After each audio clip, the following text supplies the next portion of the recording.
Hey everyone, Eric Watson here, freelance writer, player of games, writer of words, recorder of videos, and board game aficionado. Welcome to RogueWatson Reviews, my video review series where I take a look at tabletop games. Now, these videos are divided into 3 parts. First, I'll introduce the game, take a look at the components, briefly explain how it plays. Second, I'll run through a sample turn or round of the game. Finally, I'll list my pros and cons and provide my final thoughts. If you enjoy my videos, consider supporting me via patreon.com/RogueWatson. Shoutouts to my platinum patrons, Andrew, Brian, Richard, Joe, Will, and Tiny Dancer. Gold patrons, RPG Papercrafts, Charming Grenade, Pretty Boy and Yuma, Marcos, David Vicente, Gilberto, Sean, aka Cert2B, Adam, Dead Lizard Lounge, and Auxi. Thank you all very much for your support. With this video, we're going to be taking a look at Game of Thrones, Westeros Intrigue.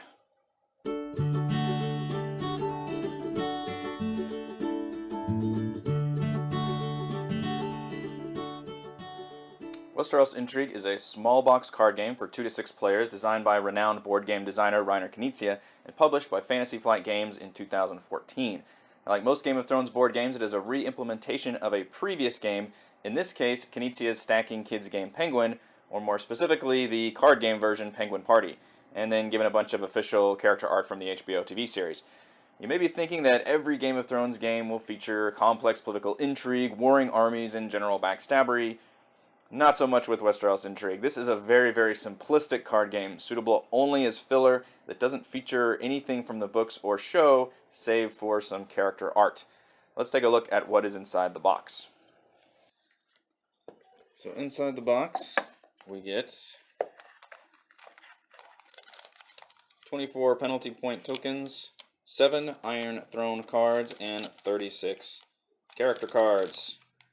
Little Joffrey. That's it. In the game, the character cards are dealt out to players, depending on the number of players that you're playing with. Iron Throne cards are not used until the end of the round. And these cards come in very blurry format. There we go. 4 different flavors, or suits, if you will. You've got the Lannisters, the Baratheons, the Starks, and the Targaryens. You can see the character art we're given is pulled directly from the HBO show, and they're all major and minor characters from the show throughout the 8 seasons we've had now. So you get a handful of these cards dealt to you, again depending on the number of players, and you try to build a pyramid in the middle of the board of everyone. The pyramid can be 8 cards long or 7 cards long for 2 players. And then from there, you have to place cards above it. And you just take turns placing cards, like so. Now, you have to match the color with the next one above if you're stacking this pyramid. So, for example, yellow has to go at least above a yellow.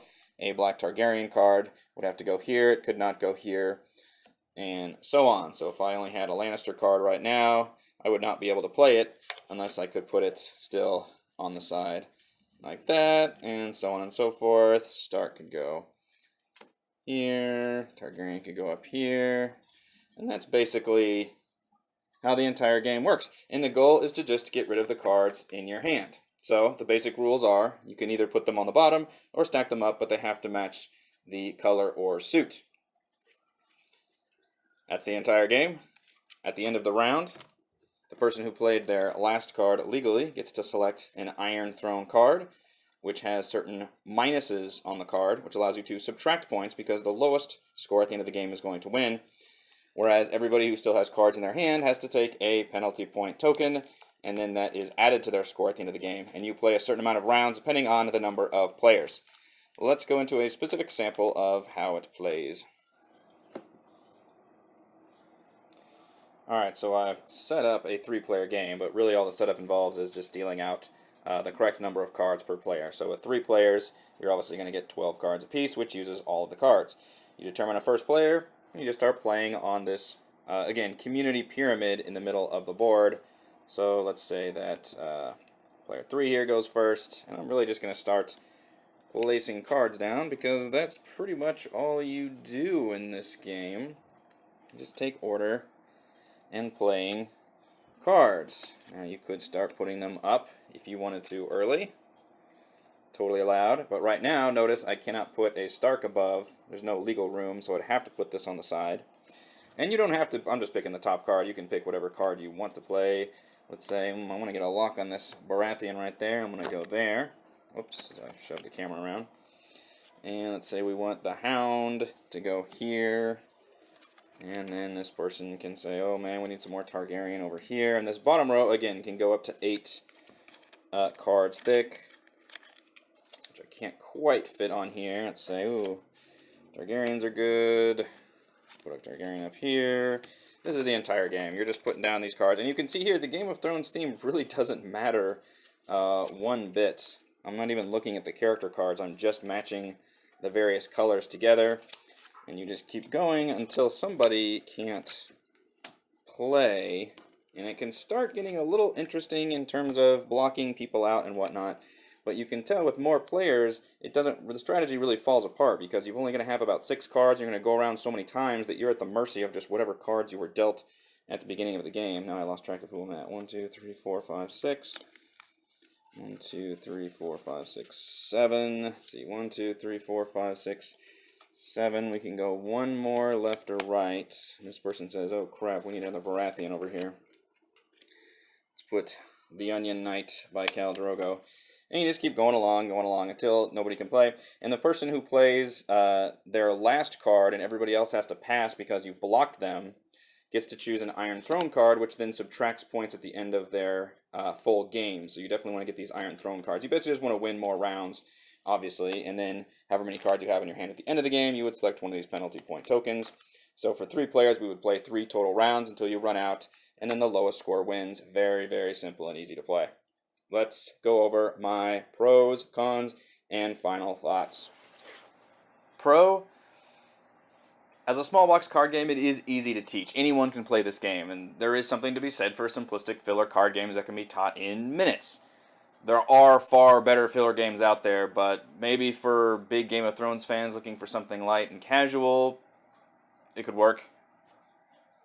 Con, non-existent theme. There's a lot of excellent themes and concepts that can be mined from the Game of Thrones universe. Westeros Intrigue doesn't use any of it. Literally nothing matters except the colors on the cards. You're just matching colors on cards. You could play the exact same game with a standard deck of playing cards if you wanted to.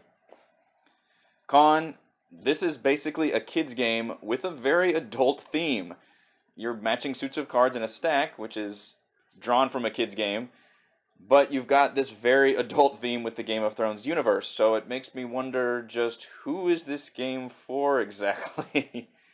Con, more players is less strategy. Now, strategy is already bare bones as it is, but when you get to the higher level of players, 5 or 6 players, you have very little control over what this pyramid is going to look like by the time it's your turn again, and you have little to do but hope you got the right cards in your hand that you were dealt at the beginning, and that you've got the right pyramid in place to let you play your cards. And even worse, you have to play more rounds with more players. Not great. Final verdict. Westeros Intrigue is a disappointingly bad game and a big misstep when it comes to retheming. Even as a simple filler card game for big Game of Thrones fans, Westeros Intrigue is a poor choice that fails to do anything meaningful or interesting with the license. Thank you everyone for watching this video review. You can enjoy more videos, reviews, and live plays of board games, video games, and tabletop RPGs here on my YouTube channel, as well as my website at RogueWatson.com, and you can support my work at patreon.com/RogueWatson. Thank you.